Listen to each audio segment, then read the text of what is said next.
Hello दोस्तों, dictation start होगी 3 second बाद। स्टार्ट। कोरोना काल में यह खबर राहत देने वाली है कि जिन देशों में मामले तेजी से घट रहे हैं वहां अंतर्राष्ट्रीय यात्राएं बहाल करने की तैयारियां शुरू हो गई हैं। यह करीब 1 साल से अस्त व्यस्त अंतर्राष्ट्रीय व्यवस्था के पटरी पर लौटने का संकेत है। इस सुखद खबर का दुखद पहलू यह है कि कोवैक्सीन की दोनों खुराक ले चुके भारतीय फिलहाल अंतर्राष्ट्रीय यात्रा नहीं कर पाएंगे। विभिन्न देशों के नए यात्रा नियमों के मुताबिक वही लोग अंतर्राष्ट्रीय यात्रा कर सकते हैं जो इन देशों की नियामक संस्था से मंजूर वैक्सीन या विश्व स्वास्थ्य संगठन की आपात इस्तेमाल की लिस्ट में शामिल वैक्सीन की दोनों खुराक ले चुके हों। WHO की EUL में Moderna, Pfizer, AstraZeneca, Johnson and Johnson, Sinopharm आदि के साथ सीरम इंस्टीट्यूट की कोविशील्ड भी है, लेकिन कोवैक्सीन को इसमें जगह नहीं मिली है। पैराग्राफ।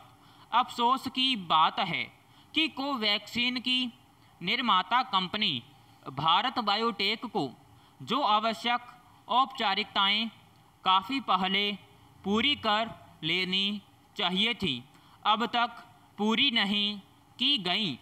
WHO ने हाल ही EUL का हवाला देकर अंतर्राष्ट्रीय यात्रा के बारे में जानकारी साझा की तो भारत बायोटेक के साथ साथ भारत सरकार का ध्यान भी इस तरफ गया।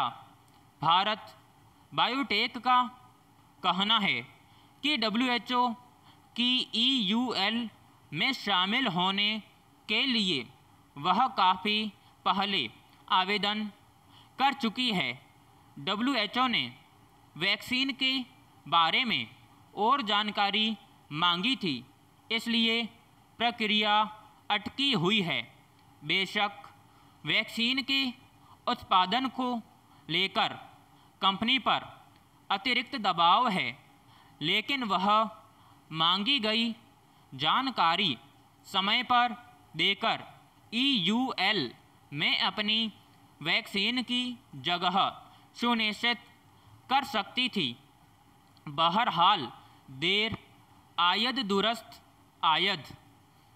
भारत सरकार अब भारत बायोटेक के साथ मिलकर इस प्रक्रिया को तेज करने में जुट गई है। विदेश सचिव हर्षवर्धन श्रृंगला सोमवार को भारत बायोटेक के अफसरों के साथ बैठक करने वाले हैं। भारत सरकार की चिंता यह है कि कोरोना के खिलाफ ज़्यादा प्रभावी होने के बावजूद देसी कोवैक्सीन को अब तक WHO की EUL में जगह क्यों नहीं मिली।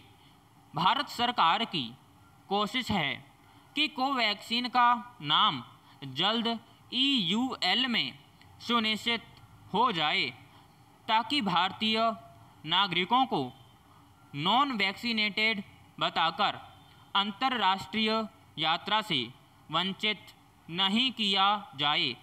EUL में शामिल होने के बाद दूसरे देशों में कोवैक्सीन के उत्पादन का रास्ता अभी खुल सकता है।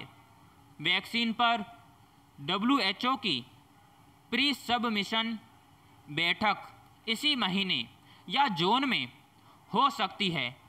इसमें कंपनी के डोजियर की समीक्षा के बाद वैक्सीन को EUL में शामिल करने पर फैसला होगा।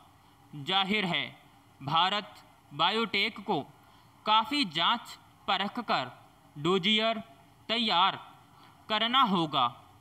इसमें किसी भी तरह की कमी बेशी से कोवैक्सीन को कुछ और समय के लिए WHO की EUL से दूर रखने का मौका नहीं दिया जाना चाहिए।